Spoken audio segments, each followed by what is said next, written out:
This decision was not made after long deliberative discussions with the editorial board of the paper. It was made by Jeff Bezos, according to the Post itself, according to its own reporting.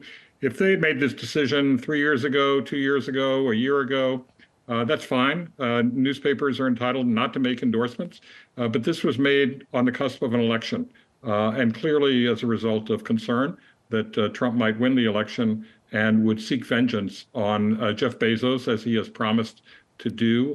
He has said that he would seek vengeance on his political enemies, his presumed political enemies. So you're not buying the reasoning given by Jeff Bezos, which is that it's a matter of high principle, it's a return to their roots, and you're saying that this is fear of retaliation, effectively.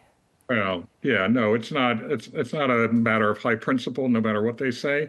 I mean, the reality is that since 1976, with only 1 year of exception, they've been making presidential endorsements. That occurred during the time that Katharine Graham, the legendary owner of the Washington Post, was leading the organization. It occurred during the time when her son, Don Graham, was leading the organization. I think they understood well the principle of independence of this news organization, and they published presidential endorsements anyway. So I think it just doesn't meet the laugh test to suggest that this is a return to the roots of the organization. If it is the case that he's bowing to pressure, does that surprise you when you look back at your time running the paper? Were there any hints of this? Well, I'm not surprised by much these days, but there were certainly no hints of this in the past. I wrote a book about my experience as executive editor of the Post, and I talked about how Jeff Bezos showed enormous integrity. I was proud to work for him. He stood behind us despite immense pressure from Donald Trump, who threatened to damage the business of Amazon and tried to, as a matter of fact. He tried to increase postal rates for package deliveries. He interfered in a $10 billion Defense Department contract to make sure that it did not go to Amazon.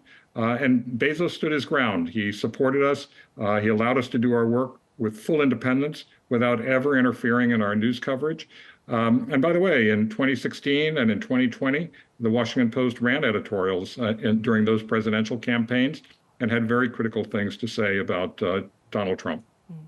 So what about the LA Times in this and their reasoning for effectively the same decision? Is this the same story here? Well, I'm not entirely sure, frankly, because the daughter of the owner of the Los Angeles Times has said that it had nothing to do with Donald Trump, that it had everything to do with the war in the Middle East. She's been a activist on behalf of Palestinians, and she said it had to do with what she called a war on children in Gaza. So there may be entirely different reasons there. I just don't know. What's the fallout been from this decision for staff, for readers, and in terms of paper reputation? Well, people on the staff are just immensely upset over this. They're receiving all sorts of notes from loyal readers who are saying that they're canceling their subscriptions. That concerns me because I think, the work that the Post does, the reporting that it does, is absolutely necessary to this democracy, and it deserves the support of the public. It hurts the brand because, we have this so-called slogan at the top of the Washington Post, and on every product it produces, says "Democracy dies in darkness." And when Jeff Bezos came up with that line, he called it. He didn't want it called a slogan. He didn't want it called a motto. He wanted it called a mission statement. And he said he wanted it to be an idea that people would embrace, and almost a club that people wanted to belong to. Well, this does a lot of damage to that mission. It comes across as a betrayal of that mission. It comes across as a betrayal of the core principles of the Washington Post of standing up to power, regardless of the pressure that is brought to bear on the organization. That is the history and that is the heritage of the Washington Post. That is what it is famous for. And so I think there's a strong sense of disappointment. I feel that disappointment. And it goes against everything that Jeff Bezos professed and practiced during my time as executive editor of the Washington Post. As I said, a deep sense of disappointment.